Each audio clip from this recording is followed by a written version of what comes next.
కూటమి progress report అంకెల గారడియా. అసలు పబ్లిక్ పల్స్ ఏం చెప్తోంది? జనం నాడి. ప్రభుత్వాలు ఇచ్చే ప్రోగ్రెస్ రిపోర్ట్స్ నిజంగా ప్రజల మనసులో ఉన్న మార్క్స్ ని చూపిస్తాయా? అదే మార్కుల్ని, లేకపోతే ఏసీ రూముల్లో కూర్చున్న అధికారులు తయారు చేసే కేవలం డెస్క్ డాక్యుమెంట్స్ లాగా మిగిలిపోతాయా? ఏపీలో చంద్రబాబు నాయుడు నాయకత్వంలోని కూటమి ప్రభుత్వం 2 ఏళ్ల పాలన పూర్తి చేసుకుంది.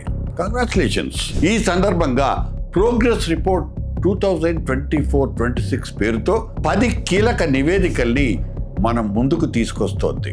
ఆర్థికం, అభివృద్ధి, సంక్షేమం, పరిపాలన, ఇటువంటి 4 ప్రధాన రిపోర్ట్స్ ని మాత్రం సాక్షాత్తు సీఎం విడుదల చేస్తారంటున్నారు. మిగతా 6 నివేదికల్ని, అదే ప్రోగ్రెస్ రిపోర్ట్స్ ని ఆయా శాఖల మంత్రులు ప్రజల ముందు ఉంచబోతున్నారు. గతంలో రాష్ట్రం ఎదుర్కొన్న ఇబ్బందుల మీద ఇచ్చిన 7 శ్వేతపత్రాల్ని, అదే వైట్ పేపర్స్ ని, ఇవి యాక్షన్ టేకెన్ రిపోర్ట్స్ గా రాబోతున్నాయి. వీటితో పాటు అభివృద్ధి, సుపరిపాలన, P4 మోడల్, సంక్షేమ సాధికారత మీద ప్రత్యేక రిపోర్ట్స్ ని జూలై 18 కల్లా సిద్ధం చేసి ఒకే పుస్తకంగా ముద్రిస్తున్నారు. ఓకే, వినడానికి ఈ వచ్చేసిన రిపోర్ట్ కాన్సెప్ట్ చాలానే బాగుంది, అద్భుతంగా ఉంది, పారదర్శకత కనిపిస్తోంది. కానీ గ్రౌండ్ రియాలిటీ ఏంటి? క్షేత్రస్థాయిలో ఏం జరుగుతోంది? ఐఏఎస్ అధికారులు తయారు చేసే ఈ టేబుల్ మేడ్ రిపోర్ట్స్ తో ప్రజలకు ఏం జరుగుతుంది? ప్రజల్లో అసంతృప్తి అంటూ ఉంటే అది ఏ స్థాయిలో ఉందో ఎలా తెలుస్తుంది? ప్రజల్లో వ్యతిరేకతను గేజ్ చేసే పారామీటర్ ఏదైనా ఉందా? తమ శాఖల పనితీరును చక్కదిద్దుకోవాలంటే సదరు మంత్రులకు ఈ రిపోర్ట్స్ పనికొస్తాయా? కోర్స్ కరెక్షన్ కు స్కోపే లేనప్పుడు ఇక ప్రోగ్రెస్ రిపోర్ట్స్ పేరుతో జరిగేదంతా కేవలం ప్రచార ఆర్భాటం, పై హడావిడి తప్ప ఇంకో ఫలితం కనిపిస్తుందా?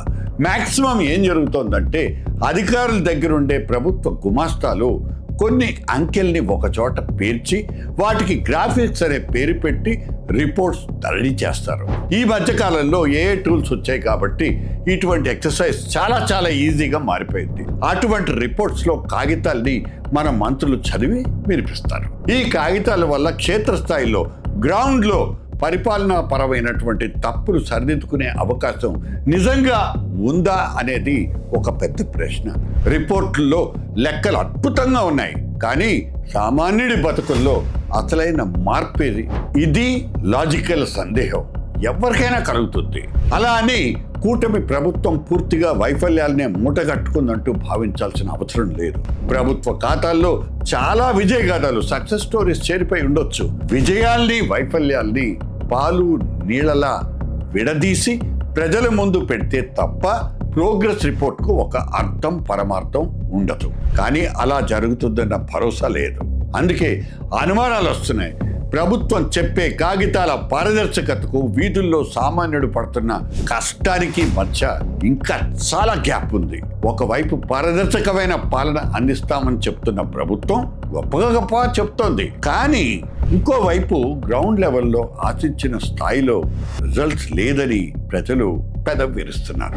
నిజంగా ఈ ప్రోగ్రెస్ కార్డ్స్ కామన్ మ్యాన్ అభిప్రాయానికి అర్థం పడుతున్నాయా? లేకపోతే కేవలం భవిష్యత్తు రాజకీయాల కోసం రాసుకున్న సెల్ఫ్ డబ్బా పుస్తకాల? పాలకులు తమకు తాము రాసుకునే ప్రోగ్రెస్ కార్డుల కంటే పబ్లిక్ చేతుల్లో ఉండే ఓటర్ కార్డ్ చాలా పవర్ఫుల్. పాలకులు ఖచ్చితంగా గుర్తు పెట్టుకోవాల్సిన అంశం ఇది. ఎందుకంటే progress is not number game.